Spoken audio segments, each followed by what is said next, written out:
yeah, yeah, yeah, yeah, yeah, yeah, yeah, yeah, yeah, yeah, yeah, yeah, yeah, yeah, look, ball player, no watching from the side. Said that you got him next, well go ahead and show him why. No limits in the sky, go ahead and take your shot. This one is for the city, let's show him how we rock. Coaches used to call my phone, what you doing? What up, everybody? Welcome back to another episode of the Up Next podcast, the podcast where we tell you who's up next in youth sports. But today we got someone who is not up next. They're here. They're here big time. Very, very special guest. But before we introduce you, of course, I'm Jamal Murphy, and I got my guy Khalid Green in the house. What's up, man? Peace, man. Out here in New York, feels like Africa. Hot as hell. It's But hot. It's hot. I'm standing, and we brought the queen on, the queen of the Atlanta Dream. Just welcome her to the set. No doubt. Like you said, we got a legend, and a legend in the making. Further, I don't know. Your background's On the way, kind on the of. way. The Yeah, background's. on the way, I don't know. in the The background's kind of legendary. I don't know. That is true. But we got Te-Hina Paopao, currently, like you said, with the Atlanta Dream. She was the 18th overall pick in the 2025 WNBA draft. Of course, she started her collegiate career at Oregon, ended at South Carolina, has a national championship under her belt, second team All-American, McDonald's All-American, California Miss Basketball. So that's what I meant by legendary already. But Te-Hina, thank you for joining us. Really appreciate it. Yeah, no problem. I'm happy to be here. Thank you for having me. And y'all can call me pal. I think that's a little easier. All right, pal. Yeah, I'm just super excited to do this and just have a good time. Yeah. My man froze already. Looks like it. Off the rip. He'll jump back in. Okay. Let us know how you got started with basketball. Like, how did it?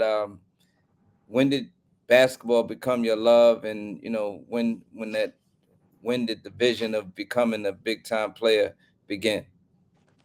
So I started pretty young. I started when I was about 8, 9 years old.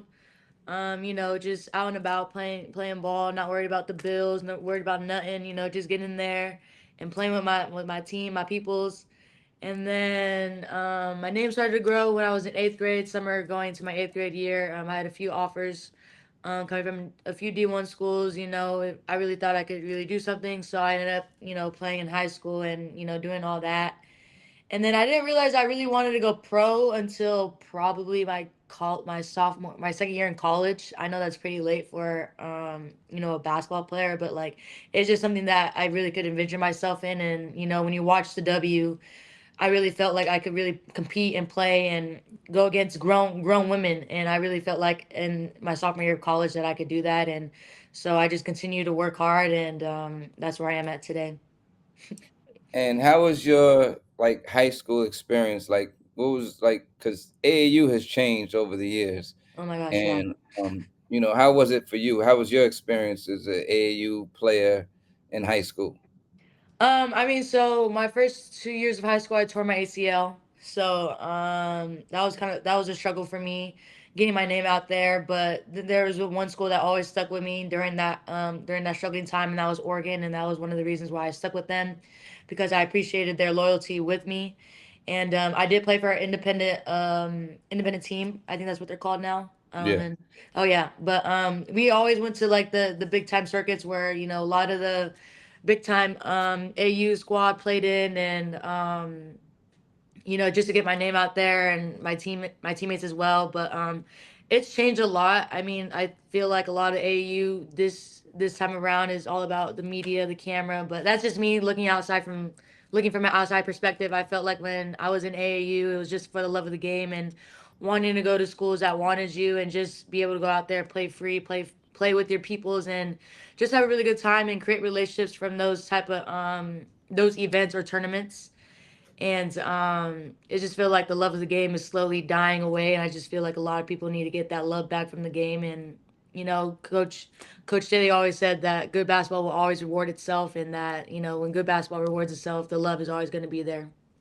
Absolutely. Jamal, you back, man. We were holding Welcome it down. back. thank you for holding it down. I'm in New Orleans now, and I think the Wi every time it rains, the Wi-Fi acts crazy, which is weird. Yeah, You know what I'm saying? So sorry about that. all good. Um, did we get to did we ask how it all started for you? Because um, I was doing a little research here, and I saw that at age 10 you were starting point guard for 16U. Yeah, I was. So, okay, so tell me how it all started for you, this basketball thing, and how early you started, and because it had to be early if you were that nice at 10. I mean, I was just telling Khalid that I started around 8 or 9. Um, growing up with four brothers, that's a competitive environment. That is growing up in that environment, and they made me who I am today as a hooper. Just having that dog mentality and just playing with no care in the world. Is just going out there, compete, and wanting to win. And so playing, 16-year-olds at the age of 10 really, you know, motivated me to get better, and just wanting to, like, beat these, high schoolers at such a young age. It also, you had to create different outcomes for yourself as well, and just playing against bigger and taller people. So that's what created my float game. That I feel like that my float game is very underrated.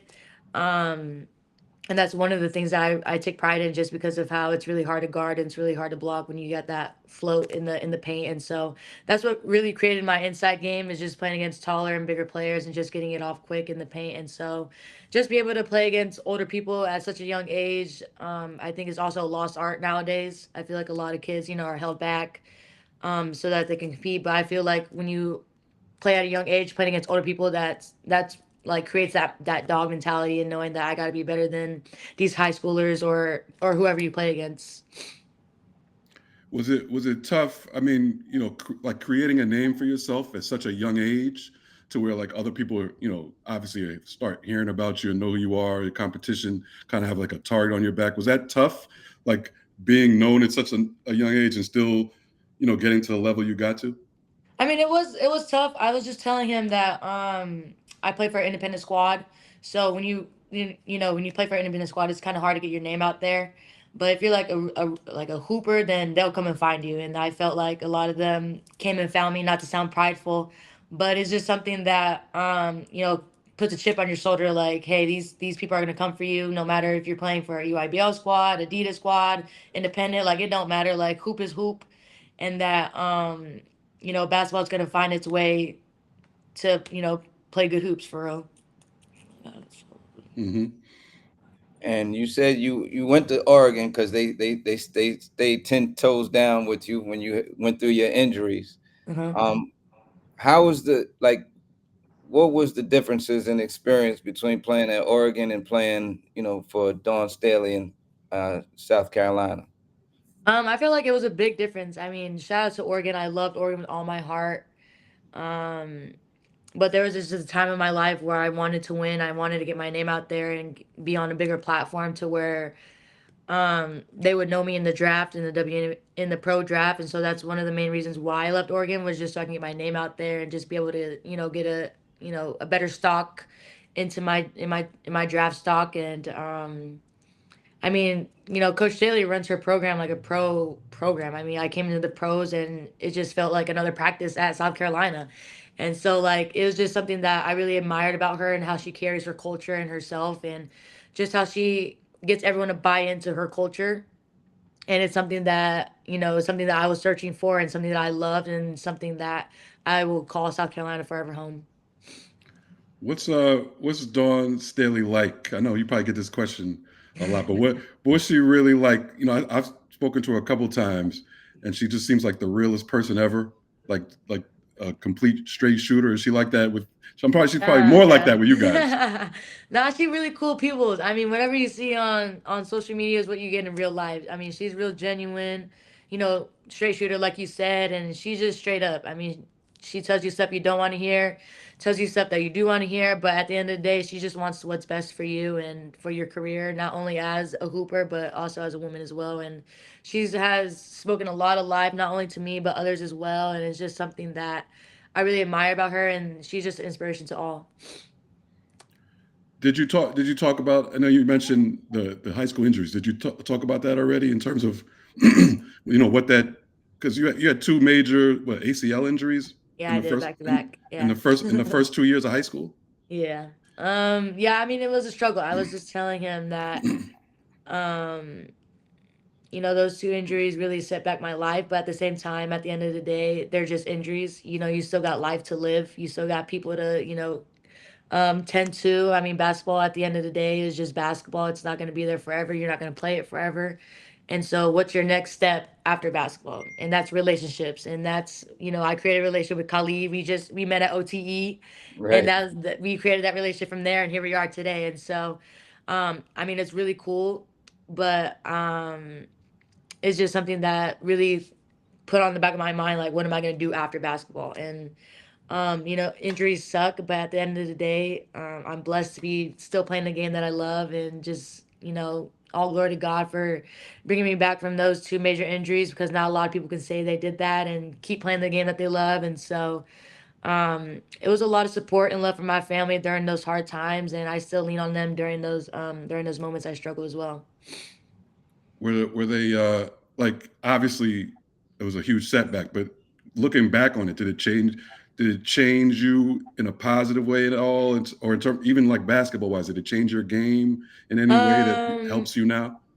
It definitely changed my game. I definitely move at a slower pace than I did before then, but I'm still getting up there, and it just made me work on my pace, my slow to fast, fast to slow. And I feel like that's a big game changer in the league, is the pace you play with. And so that's definitely helped my game as well, and just it made me work on my jumper as well during that time, because all you could do is either sit or stand, or a lot of stationary stuff. So it was just a lot of stationary shooting, and so I feel like that also improved my jumper as well. Just staying on that pace thing, because that's always interesting to me, because I coach young kids, and it's kind of like a little. I feel like it's a little too advanced for young kids. But just like, when did you learn? I guess after your injury, but like, how would you describe or teach how to use pace and you know on the basketball court? I mean, honestly, I'm still learning about pace. There's so many aspects to wanting to learn pace, but at the same time, you gotta kind of have that swagger to you. So it's just kind of something that's natural for me, but at the same time, you can always learn something new about pace, like slow to fast, fast to slow, or how your defender's playing you. And so it's just a lot of, film watching, a lot of watching basketball, watching hoops, not only just for film, but just for the joy of the game. And so I'm still learning about pace, being a, rookie in the pro league. Right. And, I hear a lot of people still in the league are still learning about pace and what their game is like. And so that's refreshing to hear, because I feel like at the same time, it's kind of hard to learn about pace, because that I feel like that's something that can and can't be taught at the same time. When you were hooping, like when you were young, was there anybody either in the NBA or in the W that you emulated or looked up to as far as their game is concerned? I mean, I'm not one to, pinpoint one person. I mean, I enjoyed watching hoops growing up, and so I just took little bits and pieces from, different players in leagues, and I just wanted to add that to my game, because you don't want to be a one level scorer, or two level scorer, but I wanted to be a three level scorer. So I took a lot of bits and pieces from different players throughout the leagues, and it was just a lot of joy of watching them play, and just see how much positivity they bring to the game. So you mentioned, obviously, you're a rookie, Atlanta Dream, WNBA. This is your first year, but what did it mean to you when you were drafted? I'm sure your whole life you've been wanting to play in the WNBA. What were those feelings like when you first reached the league? Man, it was an exciting moment, because I was able to celebrate with my family back home in Oceanside. I did get invited to New York for the draft, but I was like, nah, I can't choose. I can't choose four people to come with me across the country. I want my whole family with me. You know, being Samoan, that's my culture. I'm really big on culture and family and support and love, and so I really wanted to celebrate them because that's who has been throughout with me throughout my whole journey. And so I wanted to celebrate with my loved ones, and it was a big old party. It was like, I think like 300 people was there. And so it was just so much fun, celebrating with them and just seeing how much love and support I got from them. And that moment I will forever cherish because you only get drafted once, and I wanted to spend that day with my family because, like I said, they've been with me throughout my journey.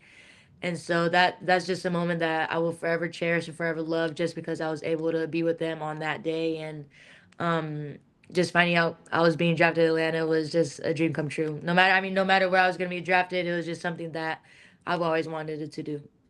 Hmm. Let's talk about the dream because y'all mollywopped my team the other day. We had the conversation. I was talking a little smack to you before the game, but I got real quiet the next day when I saw you. The Liberty, I think y'all got the Liberty by about 16 to 20 points, and last night y'all won, and y'all are rolling right now. So what are the expectations of the dream right now? I mean, the expectations is to win games. The last few seasons they haven't been, where they wanted to be, but I know this year we've been rocking and rolling like you said, and that we just have a tendency to let down big leads, like we did in New York, and they ended up beating us in Barclays. And so we just got to do a better job of just keeping our lead, keeping our foot on the gas pedal, and just being able to, just keep rolling and keep stacking wins, like you said. And I feel like we're definitely going to be one of the best teams coming out of the East. How has the transition been for you? If, as a rookie, you went through it from high school to college, so now college to the pros, and you mentioned that you kind of prepared after playing in South Carolina. But what has the jump been like? And have you had had that WM welcome to the WNBA moment yet? This the transition has been very smooth. As the league. I think any league you want to get into the right situation, the right, the ideal situation to where you can really flourish and be able to, make mistakes but still play. And so, I mean, it's been very smooth. I've been loving Atlanta ever since I've been here, and I'm just really blessed to be in this position because not a lot of rookies can say that. Right. And so I would say the welcome to the W moment was when we played Indiana here, and Natasha Howard was setting a screen, and I was like running full speed, and I ran into the screen real bad, and like BG was yelling, Brittany was yelling at me, and I was like I couldn't hear you, like it was so loud in there, like I got rammed by a screen. When you're running full speed through the screen and then you don't hear it, you get blasted. But yeah, I got blasted by one, and they ended up calling a foul on Howard, so I'll take Okay. that as a positive. Oh yeah, that was a positive. But that It was Yeah. that a that painful positive, but it was Yeah. but that screen was a little different from a college screen. Is that what you're Oh yeah, saying? for sure. I mean, she didn't even move. I mean, positive. not a lot of people can say that, so Right. definitely different. It might be raining up in New Orleans, huh? Yeah, yeah, yeah. It's raining again. Raining again. So what's it? So you got a 2 weeks schedule coming up. You got what?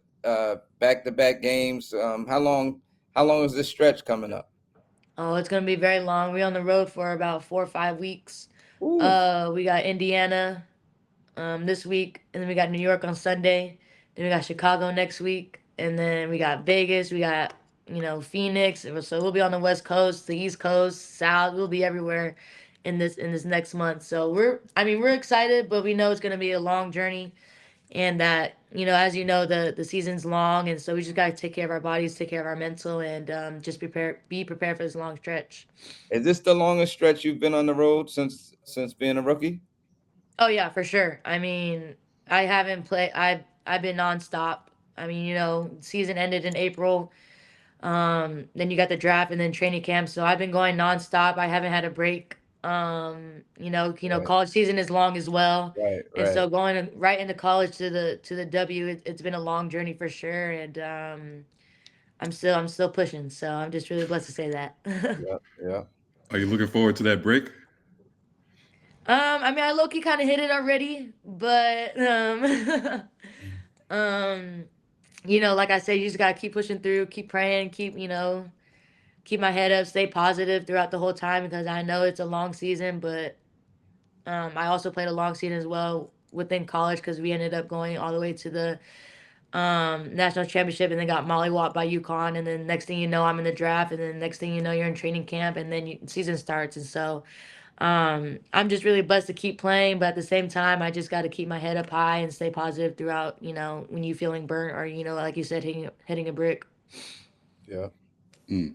So, just an overall question, just about do you like where the women's game is now, in terms of popularity? Obviously, it's growing on every level. Do you like where it is now? Do you think it's too slow? What's your opinion on that?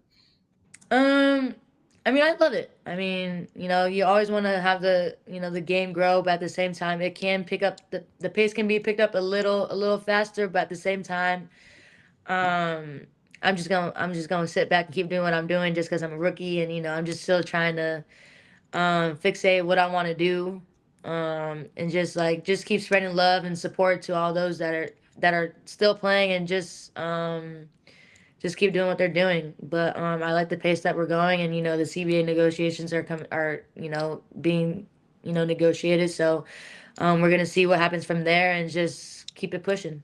Hmm.